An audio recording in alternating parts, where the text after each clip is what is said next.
back to On the Waterfront with Coach. I'm Marina Hernandez, 137779. Yes, and I'm Coach Ed Barreras. Happy to be here. It's been a little bit. It's been a while. But we're here. We're here with some good interviews. It's just been a little bit. Yeah. To start, I just want to say thanks to Joe G. Shout out, Joe, for making this for us. Thank you, Joe. Isn't that cool? That's great. That's great. I love it. So his Instagram is nightsider_3D printer or 3D printing. And he makes these on his with his 3D printers. Amazing. I know, pretty cool. Yeah. So, Dad, I got to show you how to use that Instagram because on there he makes a lot of different things for football teams and stuff. It's pretty cool. Okay, I'll pass it on. Yeah. Okay, share that. Share it. Okay, so we have an update. So last episode was with Angel Montes. Great episode. Great episode. If you haven't listened to it, definitely go back and take a listen.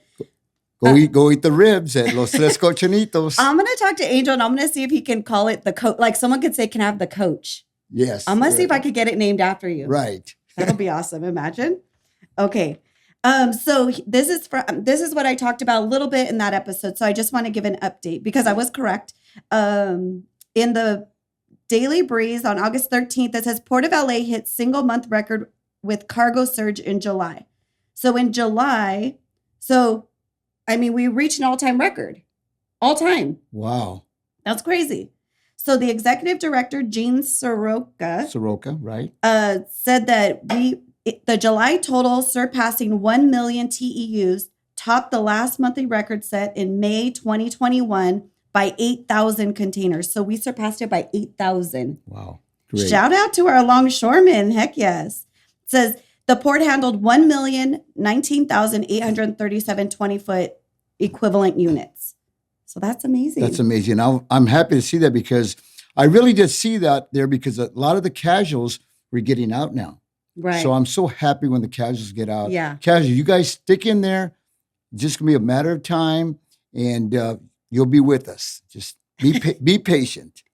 And so we didn't plan to bring this up, but Fernando, my husband, had his first day on the job at Zim, Dayside Zim, Right. and he was swing. Yeah, he had a swing job and he's real conscientious. He's really, totally. He was there and he was telling me all about it. I said, yeah, I know. But, he's going to do a good job out there. I agree. And he made me laugh because he was like, yeah, they said after lunch we're going below deck. He's like, what? Like he thought he was going to go on the ship and go below deck. So that's cute. That's a cute little casual thing. Right. Sorry, Fernando. Right.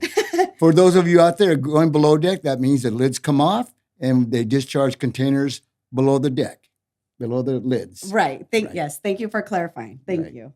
We just laughed because it was cute. It's something that we say that we're just used to saying. So we know what we mean. But yeah, someone that doesn't know. So thanks for clarifying. Right. So another update was about the special election. First of all, I want to shout out to all the members out there for being conscientious and protecting the union by voting yes. It was voted yes, increase in dues by 80% of you guys. 80% said yes, voted in favor. 80% voted in favor of the increase, but the increase was only $19.50 or something like that. But keep in mind now, in a couple years, it's going to happen again. So when they have you vote, make sure that you don't have any special elections. Let's get out there and in the first try, let's vote yes. We have to be the strongest union around. We are the strongest union around, but you need finances to keep it going. And the officers are going to prove to you guys that the money's well spent, and they're going to make this union, like it always has been and always will be, the strongest union in the world. Dang, period. That's it. And our guest on the show is Diane Middleton, and she amazing, but she also wanted to make sure that we talked about that special election.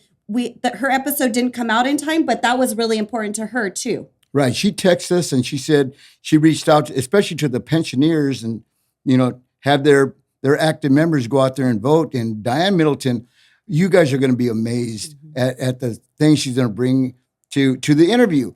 And she started way back in the 70s. She mentioned a fact that Dave Arian, she started in Detroit, representing the auto workers in Detroit, and she met Dave Arian there, and that's how they became friends. And then, she filtered her way down here, and we're very, very grateful for having her down there. And she's part now with the McCosker. McCosker. Thank Councilman Tim McCosker. you. Thank you. Councilman Tim McCosker. I'm sorry. Tim McCosker. Got it right. She's part of his team, and she's going to make that team unbelievable. Right. She's an amazing woman. She's a longtime lawyer. She was dubbed an honorary longshoreman. Right. Ahead. Thank you for saying that, Marina, because we said that, Angel, you're an honorary longshoreman. Yeah, but that was from us. That was from this team. From this team right here. But Diane got it from the whole union. She's an honorary longshoreman. Bona fide longshoreman. And we are very, very grateful that she's on our team. For sure. All right. So we're going to pass it over to Buddy and then get right to the show. So thanks for listening, you guys. Here we go, Buddy. For our community spotlight, we wanted to take a moment to shout out the Avalon Arts and Cultural Alliance. If you're in the harbor area and you're looking for something creative, fun, and authentically community-driven, check out the Avalon Arts and Cultural Alliance in Wilmington, California. They've got free art classes for kids, music workshops, paint nights, even breakdancing and DJ sessions, all happening at their creative center located at 616 North Avalon Boulevard. It's all about building community through the arts. Everything that they do is local, inclusive, and totally welcoming, whether you're a parent, an artist, or someone who just wants to engage with their community. Follow them on Instagram at AvalonArtsCA to see upcoming events, or head to AvalonACA.org for more information and ways to donate. Again, that's the Avalon Arts and Cultural Alliance in Wilmington, California. Go check them out and give them a follow. Gas on filming. All right. I'm Diane Middleton. I've lived in San Pedro since 1978. I've been an attorney for 50 years.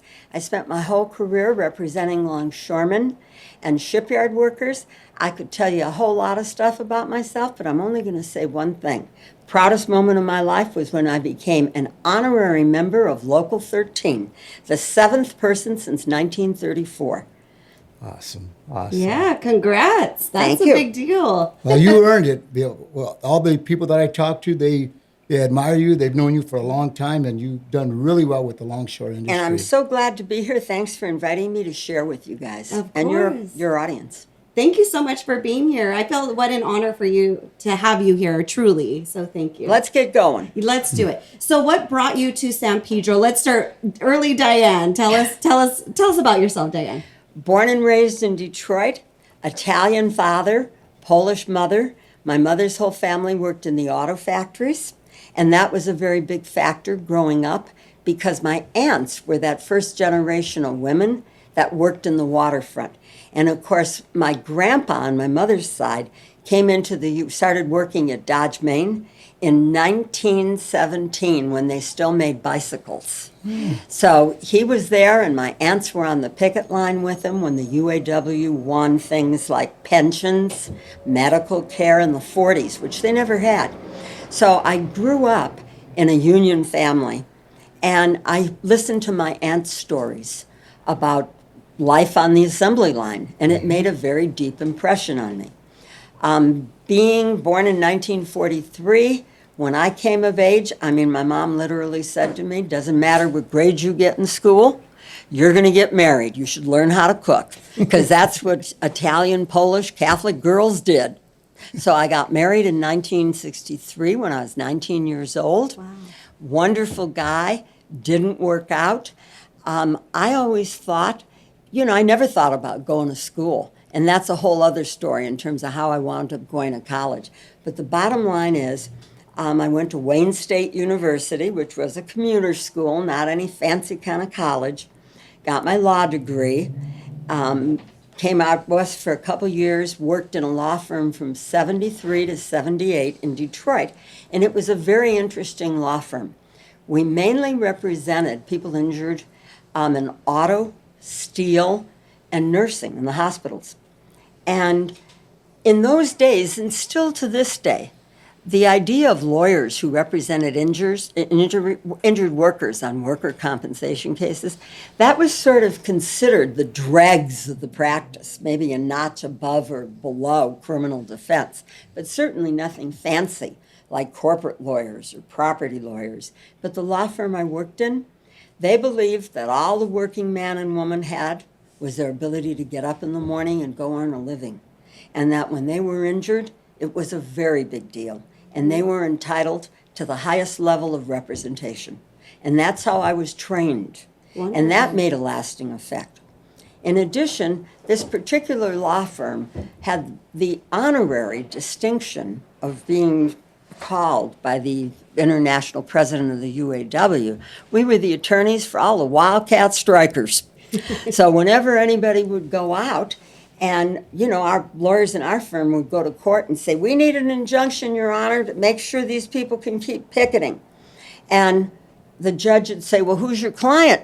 She'd say, we don't have a client yet, but we'll have one by 1 o'clock this afternoon. Because they represented all the hellraisers, including a group called the League of Revolutionary Black Workers. In the 60s, there were hundreds of thousands of auto workers. There were many, many African-American auto workers. There were no auto workers, black auto workers, above the rank of shop steward. So this group started that said, we got to make the UAW fair. And they said the UAW motto should be, if you ain't white, you ain't right. What? So they were hellraisers.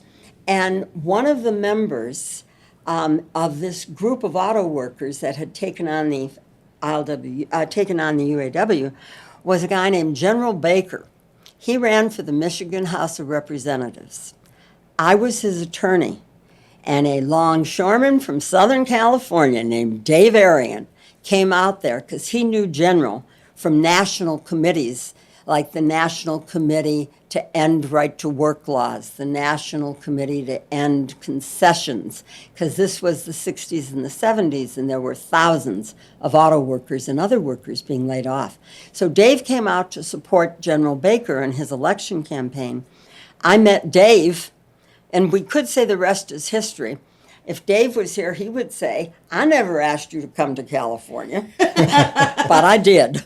So in 1978, I moved to California, to San Pedro.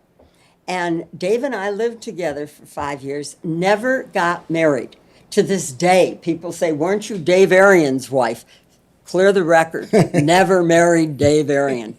But even though we only lived together 5 years, we were the best of buddies and political allies for 50 years. And I like to say that Norman Tuck and I were the two bookends of Dave's life, that between me and Norman, we tried to keep him on the right path and back him up whenever we could. So that's how I came to California. Wow. So what was it that you saw in him that attracted you to him to come here? Because you made a big move, because you must have saw some potential for yourself as well, I would assume. Very good question. Nobody's ever really asked it that way. I was ready to make a move, from Detroit, where things were kind of locked in terms of the firm I was in. I had been there for a number of years. I was a managing partner. This was something new. And when I listened to Dave's stories, we could say the twinkle in your eye and blah, blah, blah. Let's not talk about romance and love, but I will talk about shared principles. Sure, yes. Dave and I were on the same page. Now, Dave had a greater dedication to trade unions than anyone I had ever met. And that was one of the most interesting things, the difference between the UAW and the ILWU. I just told you, the UAW workers, or the auto workers I knew, they were interested in taking on the union. Dave knew. He was in the most democratic union in the country. He wanted to take on the employers. He didn't have any, although he did have plenty of beefs with the union, as we will talk about, particularly with Harry Bridges. But, Dave's commitment to getting a fair shake for the working man and woman was something that was, I could see that deep commitment. I could see his principles, and I could see what an honest and fair person he was. And then you can relate, it sounds like that was. That's where I was coming from. Sure. So that was the most important thing to me. Now, when David went to see you in 1970, he wasn't the president of our union, was he? Oh, no. No, he was just a longshoreman. He was a longshoreman. Absolutely. Right. And as you corrected yourself, never say just. Yeah. I mean, I told my husband. I kissed myself. Yeah. I married Dale McConaughey many years ago. Dale and I were together for 26 years before he passed. And Dale would say things like, he had worked, he had saved money. Should he get a boat? Should he do this and that? And I would always say to him, you were a crane operator. You can do anything. Because that was like the top. Of course, now these days it's a foreman. But, back when, being a crane operator was something that everybody aspired to. Sure, yeah. The most skilled job there was. Yeah, you're the point person you are the one unloading that, doing, especially in the age of containerization, you're the one unloading. Like, you're the pinnacle. You got to be on your game, is how I feel. That's correct. About those crane operators. But it takes everybody. You have to have. It does. The UTR's got to get there on time. They got to, stay in the same lane. And the dock signals, they got to wave them up. And if the lids are coming over them, they got to, it's a team effort. Yes, it is. Complete team effort. You're right. Yep. And like I was mentioning in the last episode, it's just like a very efficient machine. Everybody, were the clerks, everybody just working together. It's to me, it seems very efficient. The current process of, the way things are now. Right. And I attribute that to the fact that for, let's see, it isn't quite 100 years, but for 90 plus years, the ILWU has negotiated contracts in which they cover all that. So you know what to happen. You know what a time in lieu is. You know what happens when the job finishes early, and as medieval as it sounds, they want to sell you to another ship. What happens then? Right? I mean, these things are all in the contract. And what people should know is, and I've heard you discuss this with other folks on your show, because I've listened to your show, and I love it, and it's terrific. Thank you. People should read the contract, because that's what says, when they say, can they get away with that? Look in the contract. That's right. It's all there. It's for everybody to see. And again, that was a big difference. Because I've studied the labor movement and been close to working people my whole life, the difference between the UAW and the ILWU, well, now you're talking efficiency. We could talk about the difference between longshoremen and truck drivers. I mean, what happens in longshore is you got rules. Those rules are the contract. And it says who shows up, where you go, how you start, what if you want to break, what if there's a health and safety issue? Other unions don't have that. Truck drivers don't have that. So I think of the system with truck drivers, and it's not chaos, but it sure doesn't run like longshore does. No. And that's why the truck drivers need a strong union. And, they've been Teamsters have been trying for a long time. But why they need someone to kind of get that trucking part of it organized the way longshore is. Well, yes. And what I'm hearing is the automation is really going to affect the truck drivers, because now there's like they have these Waymos, the self-driving cars, and that's going to be they're probably going to do it for truckers long distance, or that was something in the works. So I feel like that's like a big...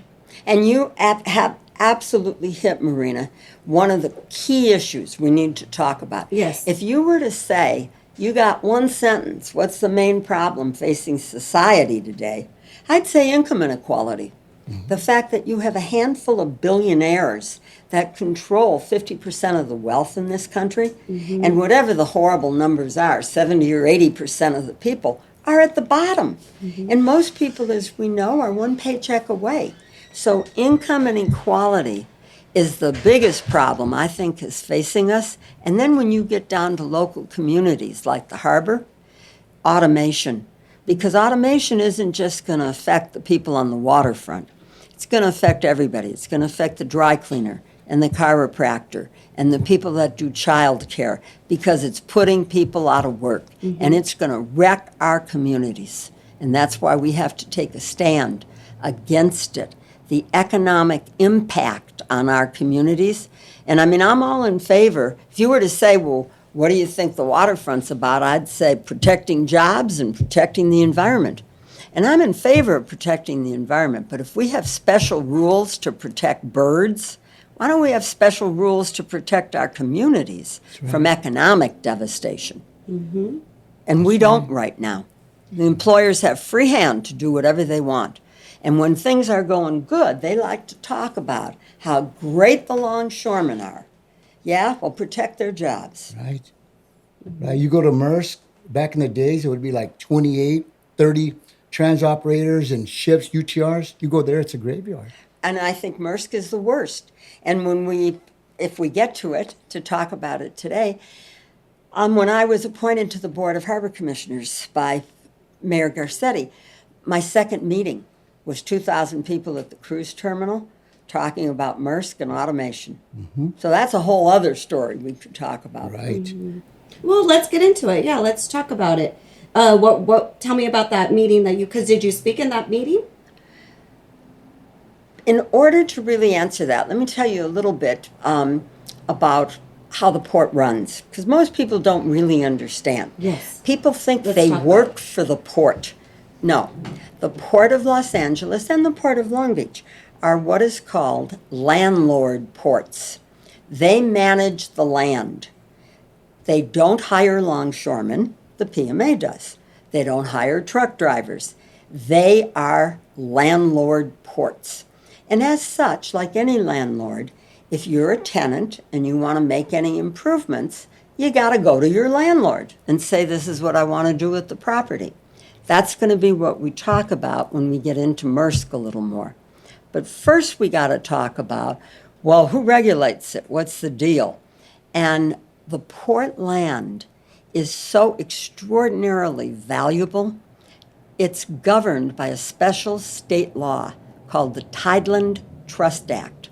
And the Tideland Trust Act says that all the ports in the state of California are held in trust for the benefit of the people of the state. Mm-hmm. And there are port authorities that run those ports. And the way the port authorities are supposed to get their directions is the Board of Harbor Commissioners. So our city government system is that we have a mayor, we have 15 city council people, and then we have 300 plus commissioners. And they sit on things like the Airport Commission, Water and Power, Parks and Rec. And there's a commission called the Board of Harbor Commissioners. 5 people, the mayor appoints them, terms of 5 years. You serve at the pleasure of the mayor.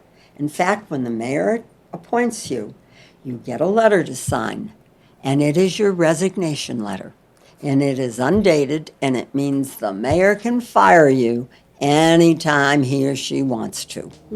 So you serve at the pleasure of the mayor. Okay. Depending, you more or less got to check in with the mayor on what's happening and what the mayor wants. Okay. Anyway, so there's 5 commissioners. Let me touch on that. Go. The chief of police, the lady, right? Kristen Crowley. Yeah, exactly what you just said, that she signed the letter. It's a resignation letter. If the mayor doesn't like you, goodbye. Right. Right? And that is the subject of a lawsuit that's just been filed this week. Right. Where the former head of the fire department feels she was unfairly terminated. Right. And she's filed a lawsuit. Anyway, so back to our Harbor Commission. So for years, it was a struggle to get local representation. For the last 30, 40 years, there's always been an ILWU member on the Harbor Commission, okay? It started with, again, most of your listeners and maybe even Coach won't remember these people. Nate DiBiase. I remember him. Nate DiBiase was on the Harbor Commission. There were other ILWU representatives like Joe Radisich, okay? He was on the Harbor Commission. Dave Arian was on the Harbor Commission, appointed by Mayor Villaraigosa, kept on by Mayor Eric Garcetti, served for 8-9 years, became vice president of the Harbor Commission. Dave tragically was struck with throat cancer in 2018, passed away within 4 months. So there was a vacancy on the Harbor Commission. And typically there are people appointed from Pedro, Wilmington, and there was a labor seat. Well, they realized they'd get a twofer with me because I was both very active in the harbor community, but also very close to the ILWU and had the interests of the ILWU at heart. So Mayor Garcetti appointed me to fill Dave's seat in March 2019. Okay, so Dave passes January 2nd. My appointments rushed through committees, city council, because there's a big issue pending, and they want 5 commissioners. And out of respect for Dave during his illness, they didn't schedule this issue while Dave was sick. But once he passed, they knew they had to get it on the agenda. And that issue was laying the plans for the infrastructure at APM terminals, popularly known as Maersk, they said they wanted to automate, and the way they were going to do it is by installing battery-operated equipment that would be zero emission. So they applied for something, and we don't want to get too much in the weeds with this, but they applied for something called a Level 1 coastal development permit that would allow them to dig up the ground at Maersk, biggest terminal in the Port of LA, 500 acres, and lay the infrastructure so they could have equipment that was not human operated. The union fought it bitterly, and the union rallied the casuals, because all this stuff is interrelated. And we could talk about this outrageous situation with the casuals, where you had people spending 10 and 15 years of their life on hold, trying to get their book, trying to get their registration. So the casuals knew just what Coach said. If this passed, Maersk was going to be a graveyard. And all those casuals that were waiting for their B registration, I mean, typically, the employers are always the one that want to hold up registration. And they want to hold up registration because, of course, once you're registered, they're on the hook for PGP, Pay Guarantee Plan. So they don't want registered people. They want this casual, disposable workforce, right? So the issue was, what are we going to do about Maersk? The community came out. So there were hundreds and hundreds of casuals. And in addition, there were community members. And it was kind of the ILWU's finest hour. Because under then Vice President Gary Herrera, he rallied the community. He rallied local businesses to say, if this goes through, it's going to hurt our community. There's going to be a tremendous loss of jobs. So that was my second hearing. So as a commissioner, what you do is you listen to presentations from the staff at the Harbor Department, and then there's public comment, and then the commissioners get to ask questions. And my role as a commissioner is, I always felt, and this is the same way I felt as a lawyer, if you were my client and you didn't understand something, I didn't think that was because you were stupid. I thought it was because I wasn't doing my job, because my job was to explain stuff to you. So if you didn't understand it, that wasn't on you, it was on me.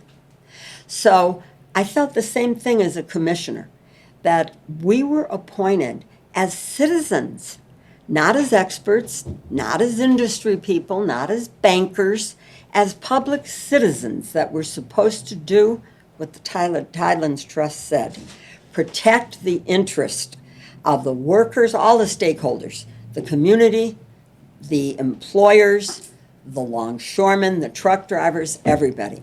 So when something was presented to me, I didn't just rubber stamp it as a commissioner. I wanted to know, what is this about? So if you told me this was a permit to put in new pipelines, I would say, what's going to be in those pipelines?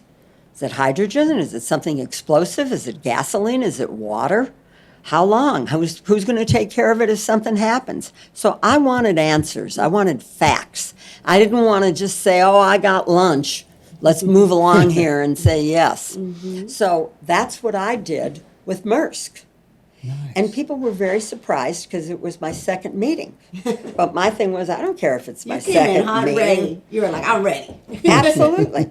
So I read the stuff and I had questions. And of course, what those questions, I mean, in order to get a coastal development permit, Maersk had to file papers. And when I looked at their application, I realized it was total nonsense.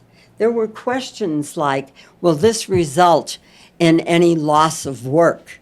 And their answer was unknown. Well, that's not an unknown. And I knew enough from plant closings in Michigan to know that these companies don't come up with stuff on a week's notice. They got their plans for 2, 3, 4 years. They just aren't telling the working people how they're going to be screwed, hoping they'll sneak something, quietly through. So I asked all those questions of the person that was head of Maersk in Los Angeles then, John Oakes. And I was horrified. And because I keep stuff, because lawyers, papers, files, I happened to have a newspaper that was a picture of Dave Arian from the prior contract negotiations, and the headline was, "Take Us Along." And Dave's thing was, we aren't in opposition to change. We're just saying, don't leave us the crumbs. If you're taking the pie, make sure we get a good piece of it. Take us along. So I had that headline, and I had that newspaper, and I held it up to John Oakes. And I said, Dave Arian, former international president, former vice president of the Harbor Commission, here's what he said. So what I want to know is, why are you doing this? And I want to know two things. Productivity. How many more cans are you going to move? Because the leases, Port of Los Angeles and Maersk, specified not only that there was something called a MAG, minimum annual guarantee, but also a price per container. So as the terminal moved more containers, the port made more money. And it was my job as a commissioner to maximize the recovery to the port. So I wanted to know, what are you going to do about productivity and efficiency? And John Oakes' answer was, it's not going to increase efficiency.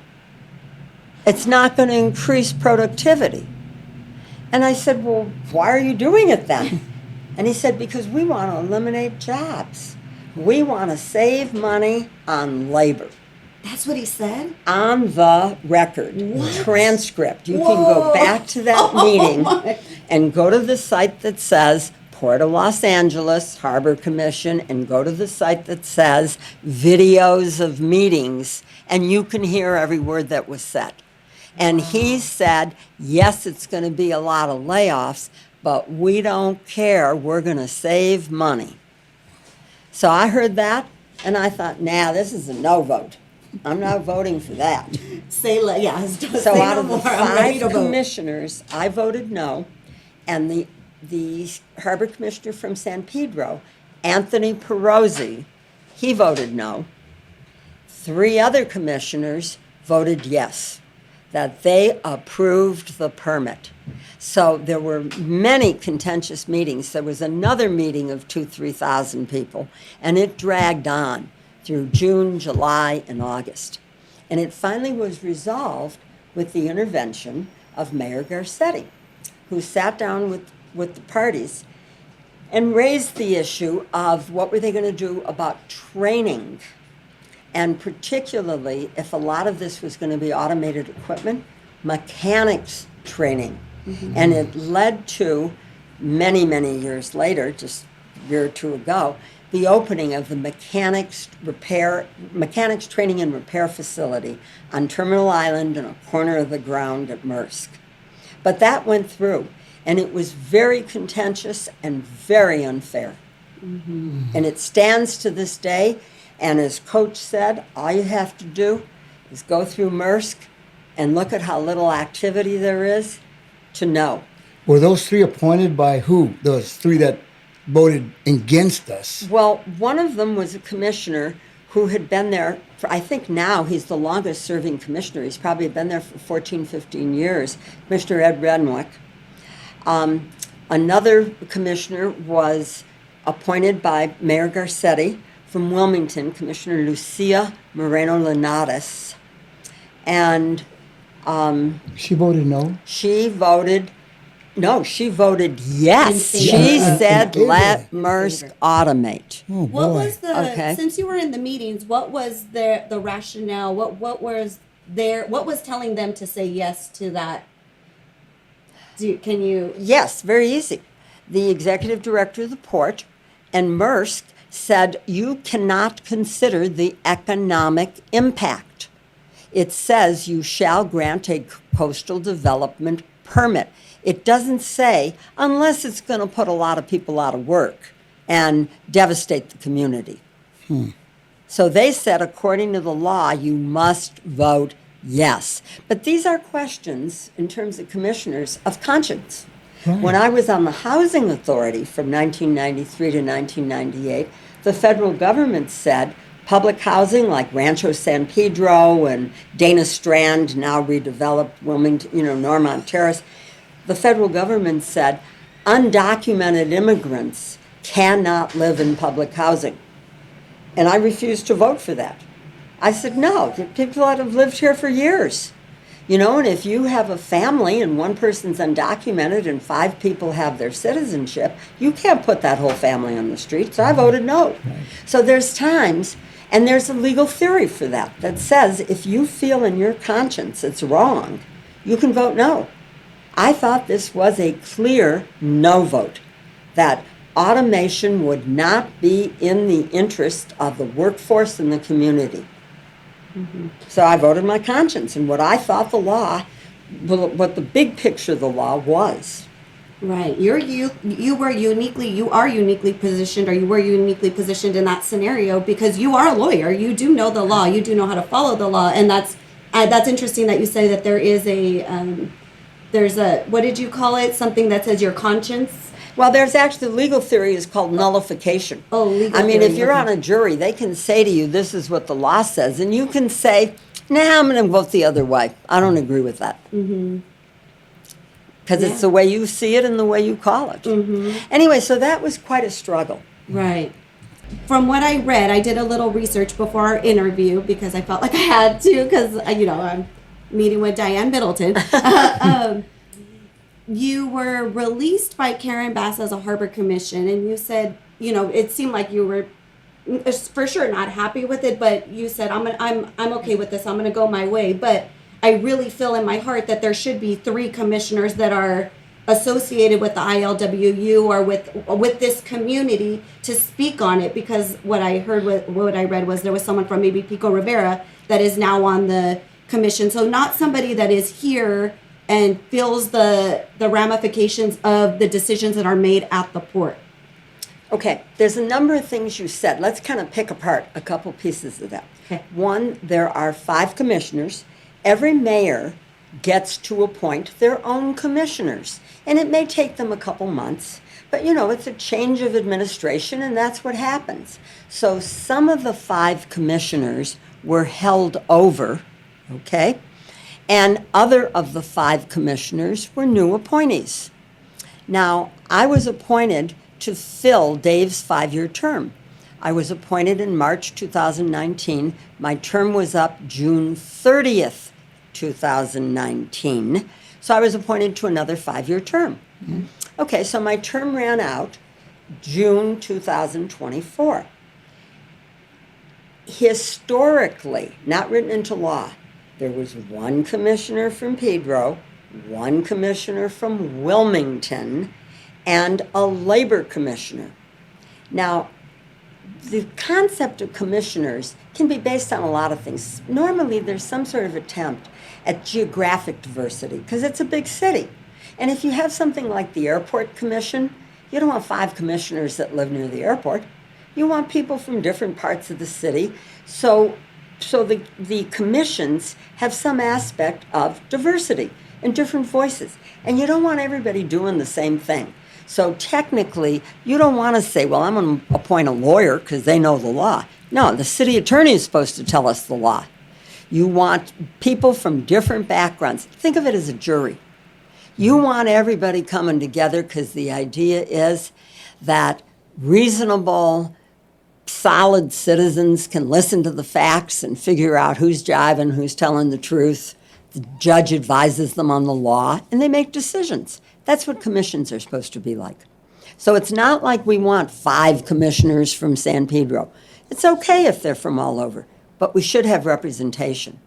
Now, fortunately, we've had an exceptionally competent city councilman, Councilman Tim McCosker, who was elected in November of 2022. When he saw what was happening and the fact that there wasn't always going to be this representation of San Pedro, Wilmington, and labor, he authored a motion that was on the ballot in 2024.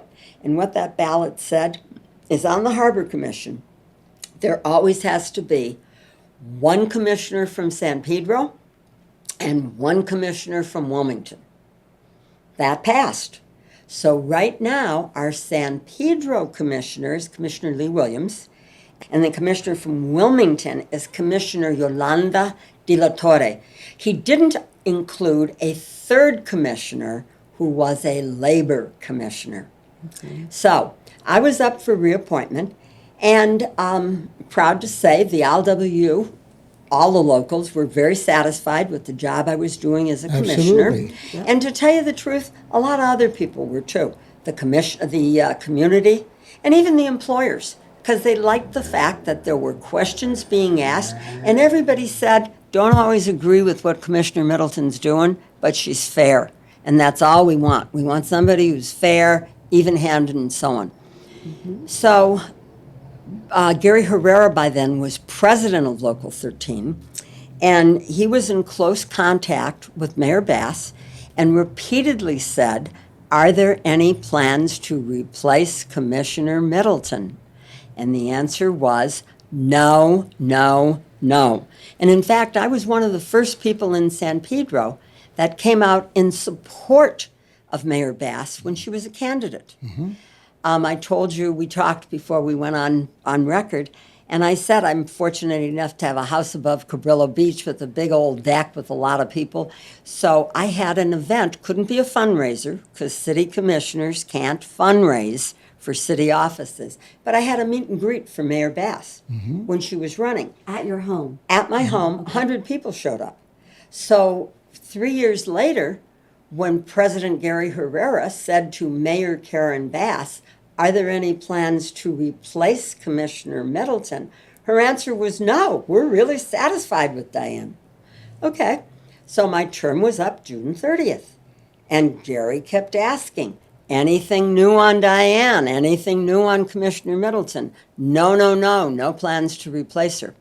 Well, the rules say that the mayor has the right to appoint commissioners, including when their term's up, because it's a new appointment. Mm-hmm. But if the mayor doesn't do it in 45 days, the city council gets the right to. Term's up June 30th. Mm-hmm. I had until August 15th. On August 14th, I got a call from one of the mayor's representatives. The mayor is declining to reappoint you. Thank you for your service. Now, what was when you got that call? What was going through your heart? Well, my and your reaction mind? was shock. Sure. Only because the mayor had, and her deputy mayors, they had all represented to me and to the ILWU, no questions, you're being reappointed. So, it's not that I accepted it. You don't have a choice. Right. When you're a commissioner, you serve at the pleasure of the mayor. Right. Mm-hmm. So I understood that the mayor was making the choice not to. She was going to replace me with someone else.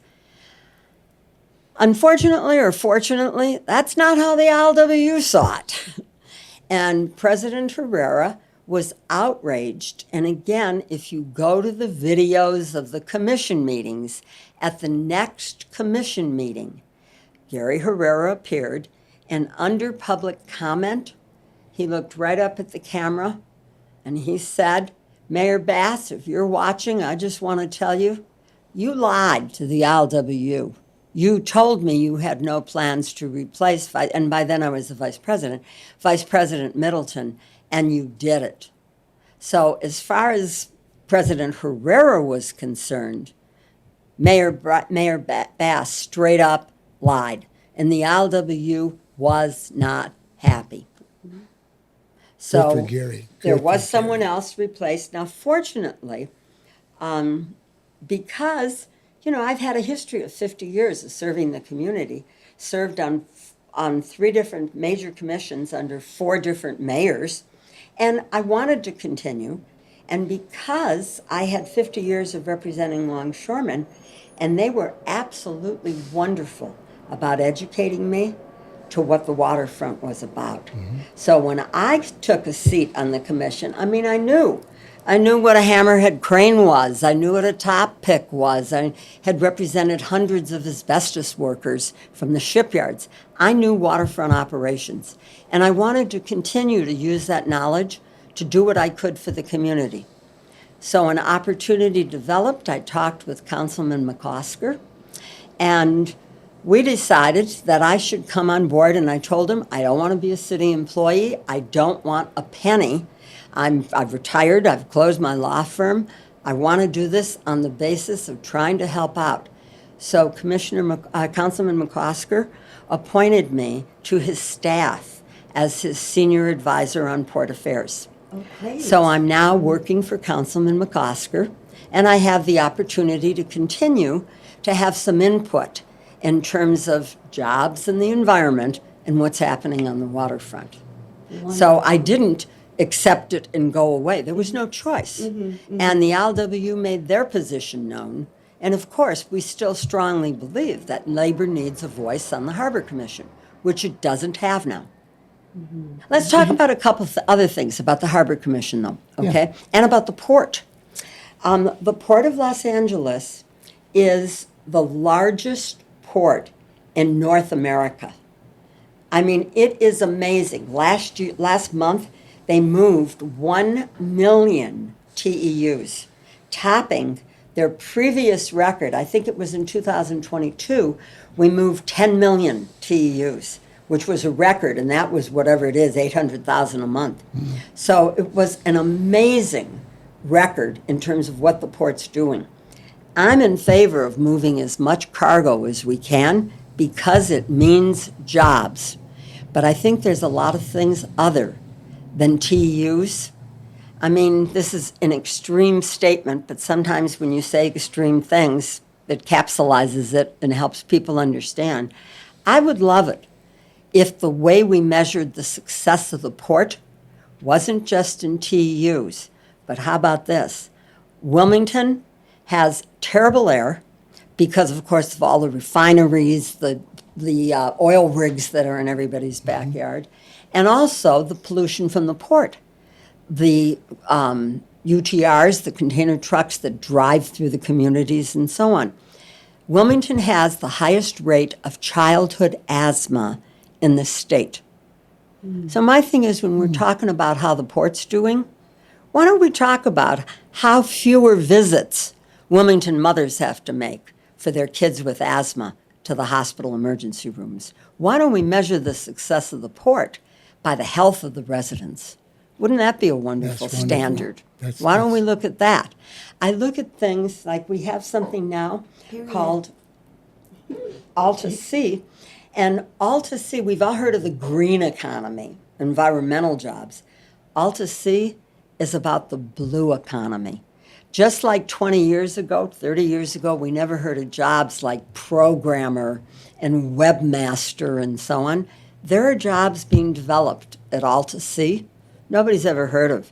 Robotic engineering, undersea aquaculture, wave machines. Alta Sea is the future. It is the first marine lab in the country. And it is a center for UCLA and USC and other universities doing marine research. It is so exciting. My thing is, we should be investing as much money as we can in Alta Sea to make it a reality. It will create the jobs of the future. We have a goods movement training center that is supposed to be a joint project of Ports of Long Beach and Los Angeles.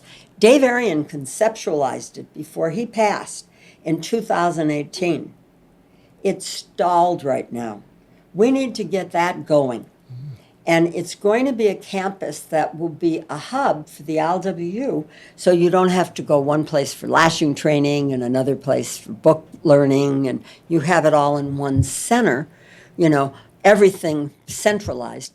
But it also has to be, we have $110 million in state funds, and my thing is, those funds should be used to create jobs for those in our community who were not lucky enough to win the lottery and get a casual card. Not everybody's going to be a Class A or B longshoreman. What are the jobs out there for the other people in the community? How are they going to be trained? How are they going to get the benefits of this multi-billion-dollar port economy? They shouldn't be left on the doorstep. They should have a way in too. Right. And finally, public access investment plan. This was something that Commissioner Arian conceptualized in 2015. And his idea was that there should be a social compact, a contract between the port and the communities in the harbor, that the community bore the burden of pollution, traffic, industry, everything going through our town. What was the community going to get for it? So Commissioner Arian came up with this concept of the Public Access Investment Plan that said the port should take, and it's now set at 10% of its net operating profits, and the port should invest that in projects that benefit the community. And the two biggest projects thus far are what used to be called Ports of Call, but now is going to be West Harbor, an amazing complex that will offer visitors from all over the world the opportunity to see the Port of Los Angeles. And of course, just a mile or so from here, the Wilmington Waterfront Park that has given the community of Wilmington a window on the waterfront. So those were done with profits from the port. And everybody thinks the port sends money to downtown LA. Nah, the only thing we send to LA is we reimburse the city of LA for the cost of the LA Fire Department and the LA Police Department, which provides services to the port, even though we have our own port police, which are whose members belong to the ILWU, just like the port pilots do. I mean, there are almost 20 ILWU unions that represent workers on the waterfront. Nobody knows that. Everybody thinks it's all Local 13. No. Mm-hmm. Right. But I mean, there's lots, named a couple of them, port police, the port pilots, the people that, Local 20 at Borax, the security guards, Louisa Grotz and Local 26, Right. Lots and lots of locals. Anyway, so this idea of the port's got to give something back to the community. Mm-hmm. And the council office is making sure that they get every penny they're entitled to. And it goes to Wilmington and San Pedro for community projects. Dan, here's an issue I have. The bridge is going to be closed down. How is that going to impact all the traffic into Wilmington? Have you guys talked about that, or is that on the agenda? Because once they close that bridge down, Wilmington's going to have a bunch of traffic coming by. Okay, and let's talk about who's making those decisions, okay? First of all, the issue with the Vincent Thomas Bridge is that it is very, very old. The foundations, engineering people tell us the foundations are sound, but the decking on the bridge is worn and has to be replaced. Now, this has been many years in the works, and it's probably been 18 months that there have been a lot of meetings. Now, who's making these decisions? First of all, it is not the Port of LA. It is the California Department of Transportation. Okay. But there has been a working group called together of people from the Department of Transportation, the ILWU, the PMA, the council office, and they have been having these meetings, figuring out the best way to deal with the bridge closure. Now, one way is, first of all, there was the should we close one lane at night, this and that, and everybody said rip the bandage off, close the bridge, do it in 16 months. So this working group has spent 18 months figuring out how to do it. Now, the first thing they're going to figure out is how do you route the traffic? And where is it going to go? And how do you get it to use? It'll take longer, no question. But how do you get it to use freeways and public streets and roads and not have all that traffic go through Wilmington? And the council office position is the first thing they should do is fix the streets in Wilmington, because they're in bad shape now before we have additional traffic. And I mean, I have been out there as Councilman McCosker's representative to see the areas around Drum and Blinn and all those streets where it's a hazard. I mean, they need to either have, and we're looking at a number of different solutions in terms of cul-de-sacs, traffic lights, different ways to deal with that traffic in East Wilmington that's really, really bad now. But there's no way around it, Coach. It's going to be a mess. Yeah. And we're just going to have to bite the bullet and do the best we can because work has to be done. This is what our show's about the history of the port, about the workings of the port. My dad's been down here for 43 years. Right. So he's got some history. I'm kind of just learning. Like I mentioned to you, I was a casual for 17 years. I went to school to be, when I got my casual card, I was going to school to be a teacher. That was my goal. And actually, I was an elementary school teacher in Broad Avenue right here in Wilmington. And then I had my children, and my focus was on that. And I was just, the casualing was just my side hustle, I call it. Mm-hmm. And then when COVID hit and work started ramping up, I fortunately had enough hours to get in as a B-book or to be an ID. And I feel like I didn't have that initial investment in what was going on in the port because it was just, like I said, my side hustle. It wasn't going to be, was not going to be my career. But now that it is, I want to learn as much as I can, which is why we started this podcast and having women and people like you on, because I want to get the word out, because I'm not the only one out there that has this story. There were many casuals who were there for 17 or more years. Right. Who don't live so close and don't have a connection. And that's the purpose of this podcast, is to bring this connection. And that's another question. I mean, I love this stuff so much. There's so much we could talk about. You know, people talk about nepotism, but what's the old saying? The old saying that with the old timers, when you did something on the job, your father knew about it before you got home. Oh, yeah. And now with that family connection gone, and yeah, I mean, it's a bigger discussion. Right. I mean, my family worked in the auto factories, and when my uncle, only one boy, 4 girls, so of course they didn't talk about the girls, but when the boy turned 18, my grandpa took him to the shop and said, hey, my kid just turned 18, what do you have for him? Right. And that's how it worked. And I think that's a lot of industries. Dale that work that way. McConaughey, who was a surfer dude and a hippie backpacker and all that shit, he said when he turned 18, his father, who was one of the founders of the Inland Boatmen Union, his father came in and ripped off the covers and said, we're not recording, get your ass out of bed, it's time for you to go to work. That's right. And he took him down and said, what do you have for my kid? That's the way it used to be. And that's how it used to be. Yeah. You know, Well, so. Thank you, Diane. We're definitely A pleasure. let me come in for a hug. Well, you gotta get up. Come here. Yes, let me come in.